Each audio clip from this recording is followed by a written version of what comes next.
There are moments in history that feel like the end of the world. For the sleepy, ancient island of Crete, that moment arrived on a beautiful spring morning, and it came from a perfectly clear blue sky. Before the noise, there was only the scent of wild thyme and the gentle lapping of the Mediterranean Sea. It was May 20th, 1941. On the dusty perimeter of Maleme Airfield, Corporal Tom Keegan of the New Zealand 22nd Battalion watched the sun climb, feeling the warmth on his face. He was a long way from home, a world away from the rolling green hills he knew. Here, the earth was baked hard, and the olive trees were twisted into shapes that looked as old as time itself. The silence of that dawn was peaceful, but it was a fragile peace holding its breath. Then came the sound. It started as a distant hum, a vibration felt more in the chest than heard with the ears. It was a sound that didn't belong. It grew steadily, from the drone of a single hornet to the roar of 1,000 angry swarms. Every soldier looked up. Tom shielded his eyes, scanning the horizon, and there they were, hundreds of them. Dark shapes blotting out the morning sun, wave after wave of German transport planes, the Junkers Ju-52s, lumbering through the air like beasts from a nightmare. The ground itself seemed to tremble with their passing, and then the sky began to fall. From the bellies of those planes, white blossoms began to unfurl, 1, then 10, then 100, then 1,000. It wasn't rain that fell that morning, but men. An entire army descending from the heavens on silk parachutes. For the first time in history, an island was not being invaded from the sea, but from the air. The sight was strangely beautiful and utterly terrifying. It was a silent, graceful blizzard, a storm of white against the blue. But as the figures grew closer, the silence was shattered. The air began to crackle and rip with the sound of machine gun fire. For Tom Keegan, crouching behind a wall of sandbags, the world shrank to the few yards in front of him. His radio was dead. His commanding officer was somewhere on the other side of the airfield, lost in the chaos. The carefully drawn plans, the lines on the map, they were all gone, erased in minutes by this impossible invasion. All that was left was survival. The German paratroopers, the elite Fallschirmjäger, were landing everywhere. Some were hit in the air, their parachutes collapsing as their bodies went limp, drifting down to the earth like fallen birds. Others landed with brutal efficiency, shedding their harnesses and opening fire before they even had their footing. The fighting was immediate, and it was everywhere. There was no front line, no clear enemy position to attack. The enemy was simply down. He was in the olive groves behind you, at the crossroads to your left, in the ditch across the runway. Tom and the handful of men with him fought with a desperate courage. They were outnumbered, and their bolt-action rifles were no match for the German automatic weapons. But they were defending their small patch of ground, and they would not give it up easily. Hours bled into one another under the relentless Cretan sun. The air grew thick with smoke and dust, and the metallic smell of conflict. During a lull in the fighting, Tom and his small squad moved cautiously from one position to the next, scavenging. They collected ammunition from their fallen comrades, but also from the enemy. An abandoned German MP-40 submachine gun was a prize worth risking your life for. It was during this grim work that Tom noticed something. He knelt beside a fallen German officer, a young man who looked no older than himself. Tucked into the officer's belt was a small, curious bundle of signal flares. Each was capped with a different color. He had seen them before, but in the heat of battle had paid them no mind. Just then, from a German position nearly half a mile away, a light shot into the sky. It was a flare, bursting in a brilliant flash of red, followed by a smaller spark of green. Tom watched it, curious. It seemed like a foolish thing to do, giving away your position so openly. He expected an artillery strike to follow, or a counterattack from the Allied forces nearby. But nothing happened. The battlefield remained locked in its stalemate. Then he heard it again, the drone of a Ju-52. But this one was flying low, its engines straining. It flew directly over the area of the red and green flare. As it passed, its belly opened, and a cluster of dark canisters tumbled out, each attached to its own parachute. They drifted down with supplies, ammunition, medical kits, and fresh water. A cold realization washed over Tom. It was like a key turning in a lock. The flares weren't just a signal, they were a language. They were a map painted on the sky, a map that only the German pilots could read. They weren't just fighting the men on the ground, they were fighting a perfectly coordinated system. The enemy could call for whatever they needed, and the sky itself would deliver it. How could you fight an enemy who was being fed from the clouds? How could you win a battle when your opponent's supply line was everywhere and nowhere at once? The Germans had a map in the sky, painted with light. But Tom couldn't help but wonder, could a map be redrawn? Could a signal be copied, or worse, could it be stolen? The thought, once it took root in Tom Keegan's mind, refused to let go. It was a dangerous seed planted in the fertile ground of desperation. While his comrades saw only chaos, Tom now saw a system. A deadly, efficient system, yes, but one with rules. And any system with rules, he reasoned, could be broken. Or, better yet, it could be bent. The question was no longer if the flares were a language, but how he could learn to speak it. As the brutal afternoon wore on, the fighting around Maleme Airfield settled into a grim rhythm of attack and counterattack. The New Zealanders and their allies held the perimeter, but just barely. Ammunition was a constant worry. Every shot had to count. For the Germans, however, it was a different story. Tom watched from his position as another flare, this time a piercing yellow, climbed into the sky from an olive grove held by the enemy. Minutes later, a lone plane swooped low, and from its belly dropped not canisters of ammunition, but white boxes marked with a red cross. Medical supplies, it was confirmation. Red and green meant weapons. Yellow meant aid. It was a code, simple and brilliant. While Tom and his men were counting bullets and bandaging wounds with torn shirts, the Fallschirmjäger were simply placing an order with the sky. The injustice of it was as sharp as the hunger pangs in his stomach. They were trapped on this rock, fighting for their lives, while the enemy had a lifeline reaching all the way back to the heavens. That evening, as the sun dipped below the horizon and painted the sky in shades of orange and purple, a fragile truce settled over the battlefield.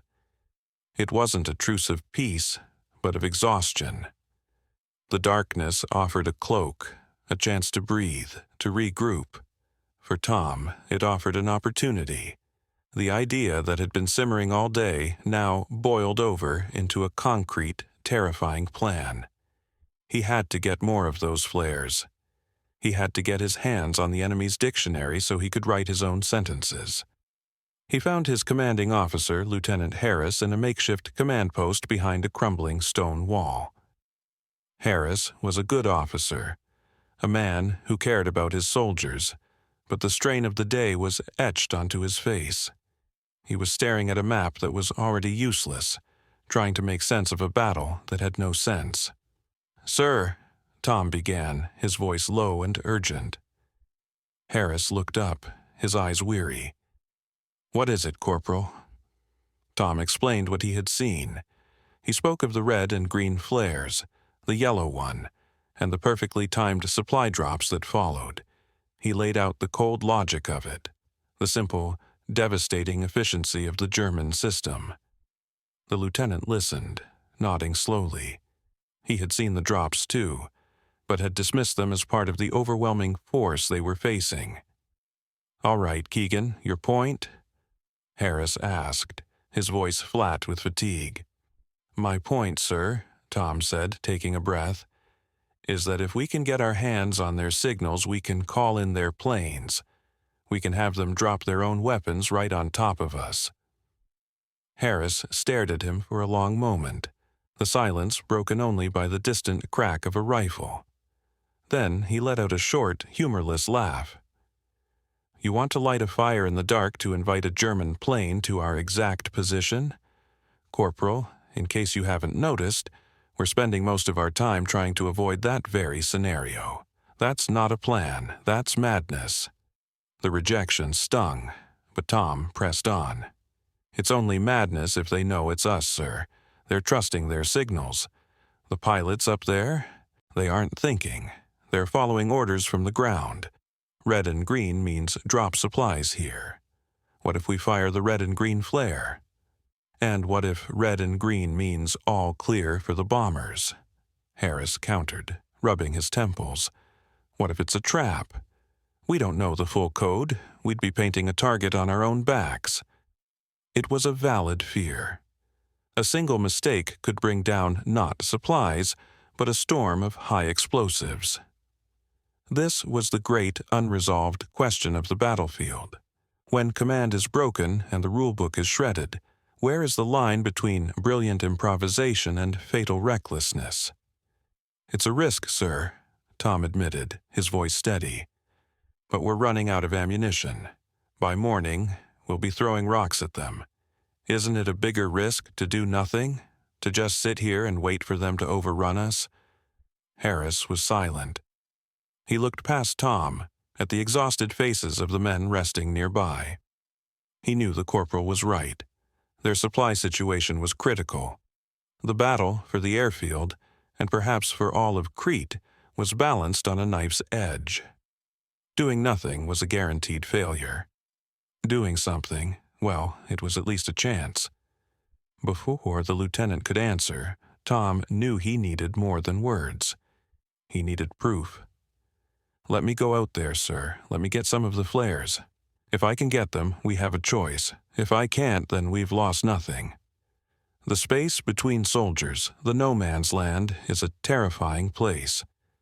At night, it becomes a landscape of ghosts and shadows.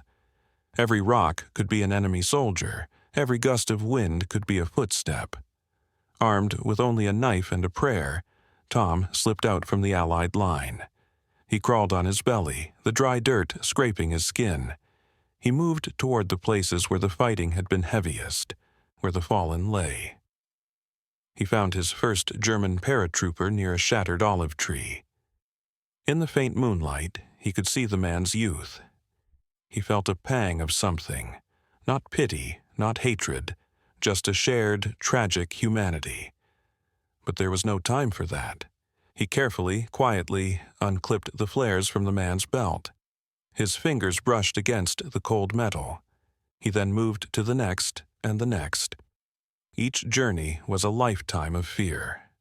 Once, he froze as a German patrol passed less than 30 feet away, their quiet conversation drifting on the night air. He pressed himself into the earth, trying to stop the frantic beating of his own heart. After what felt like an eternity, he crawled back to his own lines, clutching his prize, 2 bundles of German flares. He laid them before Lieutenant Harris like an offering. He had a red, a green, and a yellow. He had the enemy's voice in his hands. Harris looked at the flares, then at Tom's dirt-streaked, determined face. The madness of the plan hadn't changed. The risk was still immense.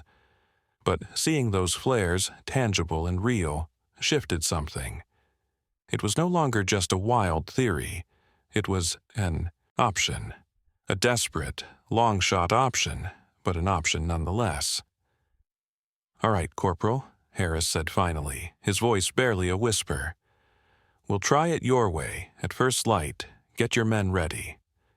He looked out into the darkness towards the German lines. "May God forgive us if you're wrong." The decision was made. There would be no more discussion. As the men of the 22nd Battalion prepared for the dawn, they did so with a strange new feeling. It wasn't quite hope, it was something sharper, something more active. It was the feeling of a chessboard being flipped, the knowledge that tomorrow they wouldn't just be playing defense. They would be setting a trap, using the enemy's greatest strength as the bait. The darkest hour, they say, is just before the dawn. For the defenders of Maleme Airfield, the darkness was a sanctuary. It was a time to tend to the wounded, to distribute the last of the ammunition, and to prepare for the inevitable morning assault. But on this night, the darkness was also filled with a tense, nervous energy. A secret was being passed in whispers from man to man. Something was about to happen. Corporal Keegan had a plan. Tom himself felt a strange calm. The fear he had felt crawling through no man's land was gone, replaced by a cold, sharp focus. He sat with his small squad, cleaning the captured German MP-40s they now carried. These weapons felt heavier, more potent, as if they were already infused with the promise of what was to come. He explained the plan to them in simple terms. He showed them the captured flare gun, a simple, almost crude piece of metal. It looked insignificant, but it held the power to change their world. "When the planes come," he told them, his voice low, "the Germans over on the ridge will fire their signal. They'll ask for more guns, more ammo. We wait, we watch, and then we give them an echo." One of the younger soldiers, a farm boy from back home, looked at him with wide, uncertain eyes. "An echo, Corporal?" "That's right," Tom said. "Their own call played right back at them, only our flare will be pointing somewhere else. It will be pointing right here." He tapped the dusty ground at his feet.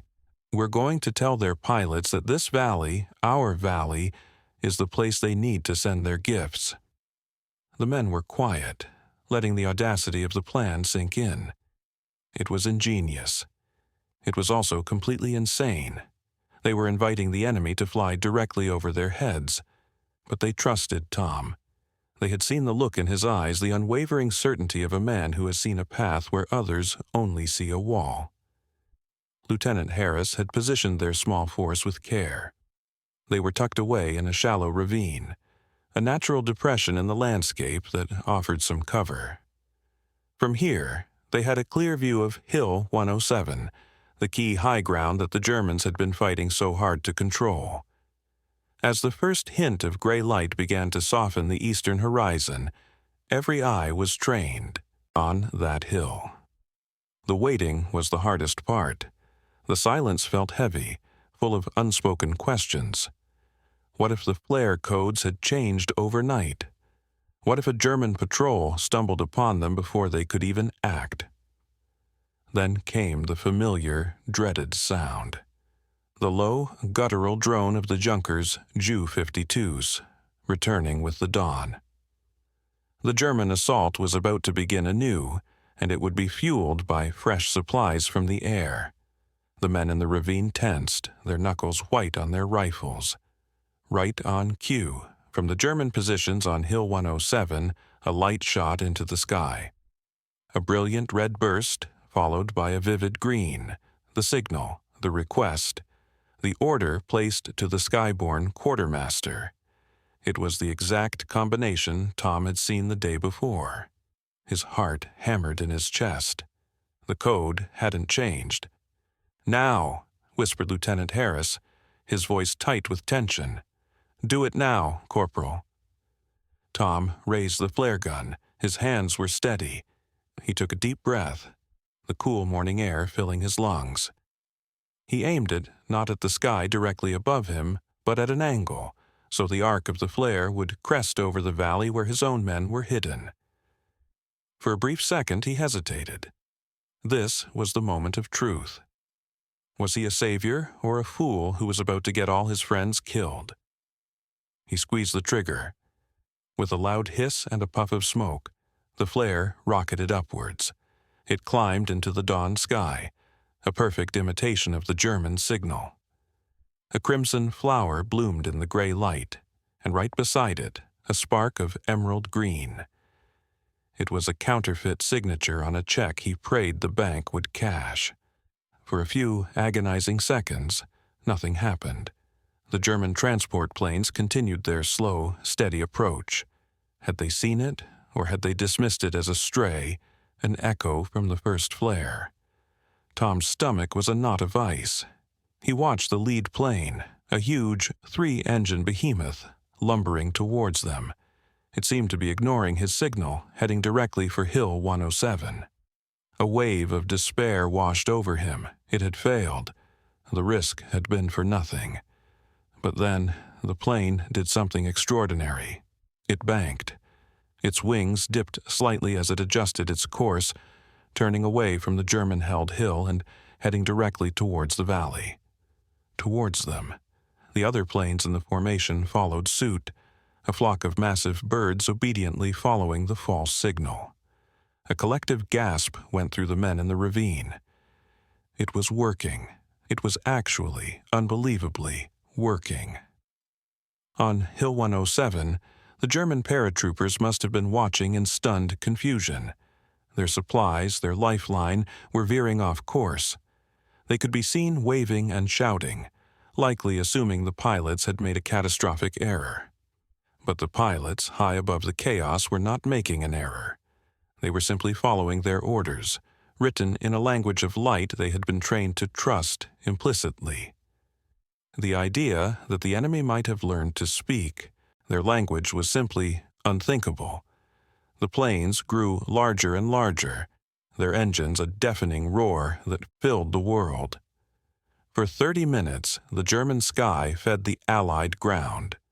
The belly of the lead plane opened, and the first canisters tumbled out, their parachutes snapping open against the morning sky.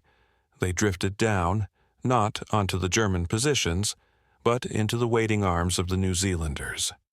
Crate after crate landed in and around the ravine. The men scrambled from their cover, ignoring the potential danger, and began to pry them open with bayonets and sheer force of will. It was a pirate's treasure. They found what they had only dreamed of, brand new MG-34 machine guns, still slick with factory oil. They found belts of ammunition, thousands of rounds.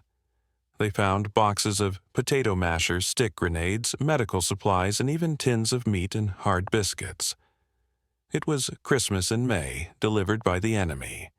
The effect on morale was electric. The tired, hungry defenders were suddenly rearmed and re-energized. They set up the captured machine guns along the lip of the ravine, creating a formidable line of defense they could not have imagined just an hour earlier. They now had German guns, German ammunition, and a renewed will to fight. The confusion among the Germans on Hill 107 quickly turned to rage. Their planned morning assault had been crippled before it even began. They were low on ammunition, expecting a resupply that now sat in enemy hands. They watched as their own machine guns were turned against them. For the Allied soldiers, it was a moment of pure, surreal triumph. They had not just stolen the enemy's mail, they had convinced the postman to deliver it to their front door. The unresolved question of whether Tom's plan was brilliance or madness had been answered. At least for now, it was brilliance. The sky, which had once been their greatest terror, had, for a short and glorious time, become their greatest ally. For a few precious hours, the world had been turned upside down. The hunters had become the hunted, and the lifeline of the German army had become its noose. In the ravine below Hill 107, the New Zealanders were no longer a desperate band of defenders on the verge of collapse. They were a well-armed, defiant force, and they had the enemy to thank for it. The elation, however, was short-lived. The Germans were elite, battle-hardened soldiers, and their shock quickly turned to a cold fury. They had been tricked, humiliated. They would not allow it to stand. The assault on the Allied positions began with a renewed ferocity. But this time, the defenders were ready. The German guns, now in New Zealand hands, spit fire back at their former owners. The crisp, rapid burst of the MG-34s, once a sound of terror, was now a comforting and deadly rhythm. Tom and his men laid down a wall of lead that held the German advance at bay. They fought with a confidence that had been unthinkable just that morning. They were no longer just holding a line. They were defending a small miracle. It was a strange and bitter irony, a perfect circle of violence completed on a dusty hillside so far from home. For a time, it seemed the trick might do more than just delay the enemy. It seemed it might actually turn the tide. But a few dozen stolen supply canisters could not change the fundamental reality of the battle. The Allies on Crete were still cut off. Reinforcements were not coming. And the Germans, despite their losses, still had overwhelming numbers and control of the sky. The captured ammunition, which had seemed like an endless bounty, began to run low. Each belt of machine gun rounds fired was one that could not be replaced. The incredible advantage they had gained was a resource that was actively draining away with every passing minute. The hours that Tom's trick had bought were unimaginably precious, but they were also incredibly expensive. The German command, realizing their elite paratroopers were being held back by their own weapons, redoubled their efforts. The fighting became a brutal, close-quarters struggle, with grenades exchanged over crumbling stone walls and bayonets used in dusty olive groves. During one fierce German push, a mortar shell landed near Tom's position. The world dissolved into a deafening roar and a blast of hot, sharp air. He felt a searing pain in his leg and shoulder as shrapnel tore through him. He fell back, the captured German machine gun clattering beside him. One of his men rushed to his side, trying to pull him back towards cover. But Tom refused to go. "Keep firing," he ordered, his voice strained with pain. He could see the German line faltering, but he knew they would surge again. The evacuation of the wounded had begun, a slow, painful process of carrying men back from the front. That evacuation needed time. It needed cover. "The trucks," he said, gritting his teeth. "We don't leave until the last truck leaves." He propped himself up against a sandbag, took a rifle from a fallen comrade, and continued to fire. He was no longer fighting for victory, or even for the airfield. He was fighting for the men beside him, buying them seconds and minutes with his own blood and defiance. Ultimately, courage and ingenuity alone could not hold back the inevitable. The hill was lost. The order came to retreat, to fall back and regroup. As Tom was finally carried away by two of his comrades, his vision blurring, he looked back at the island. The sky, which had delivered a miracle that morning, was now filled with the black smoke of burning equipment. He saw discarded parachutes caught on the thorny bushes of the ridgeline, burning slowly. They looked like ghosts, like ethereal white shrouds drifting over a lost cause. Crete fell. After 10 more days of brutal, relentless fighting, the Allied forces were evacuated or forced to surrender. On paper, it was a stunning German victory, but it was a victory that came at a staggering price.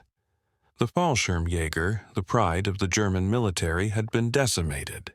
They suffered over 6,000 casualties, elite soldiers who were nearly impossible to replace. The cost was so high that it sent shockwaves all the way to the top.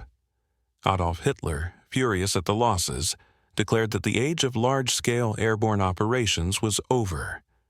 The paratroopers would fight again, but never again would they descend from the sky in such numbers. The victory at Crete had effectively broken the back of Germany's airborne power. In the chaos of the aftermath, stories began to circulate among the Allied troops. Whispers in the prisoner-of-war camps, tales told on the evacuation ships. They spoke of a moment, a brief, shining moment at Maleme, when the sky had betrayed its own. They spoke of the man who tricked the Luftwaffe. The story became a small legend, a glimmer of light in a dark defeat, But it was just that, a story. There was no medal for Corporal Tom Keegan. There was no official citation in the dispatches. In the grand, sweeping history of the Second World War, his act was too small, too unorthodox to be noticed. The only official record of that incredible morning was a single, quiet line in a New Zealand battalion field log, written in neat cursive by an officer who likely had no idea of its full significance. It simply read, "Sepul T. Keegan, initiated enemy signal deception, effective 20 May. And so, his story raises a timeless, unresolved question. In the vast impersonal machinery of war, how many other acts of quiet, unrecorded genius have been lost to time? How many battles were turned? How many lives were saved? Not by grand strategy, but by the simple courage and imagination of a single soldier who refused to accept the rules as they were written. Wars are not only won by generals with maps, but by corporals with an idea. And sometimes one flare, fired the wrong way on a lonely hillside, can be enough to change the sky, and with it, the course of history." Years later, in a quiet corner of a small museum in Wellington, there sits a leather-bound field log, its pages yellowed with age. The ink has faded, but one line remains legible. "Sepul T. Keegan, initiated enemy signal deception, effective 20 May. No one can say for certain what it means. A few old veterans, when asked, would only smile and say, "Ah, that one. Probably just a clerical error." But sometimes a young guide pauses by the display and tells visitors a story about a man who once spoke to the sky. Outside, the evening light spills across the Tasman Sea. For a brief moment, two flashes of color, one red, one green, flicker on the horizon. Maybe it's just a freighter signaling in the distance, or maybe it's something else. No one knows for sure. Only the sky, if it still remembers, could tell what truly happened on that morning long ago. Thank you for spending part of your day with us. The story of Tom Keegan is a powerful reminder that history is not just made by armies but by individuals. It's a testament to the idea that even in the most hopeless of circumstances, a single spark of ingenuity can make a profound difference. These are the stories that often slip through the cracks of the official records, yet they hold the deepest truths about the human spirit. They teach us that resilience and imagination can be weapons just as powerful as steel. We hope this journey offered something meaningful. If it did, a quiet follow means the world to us. Until next time, stay curious and be kind to yourself.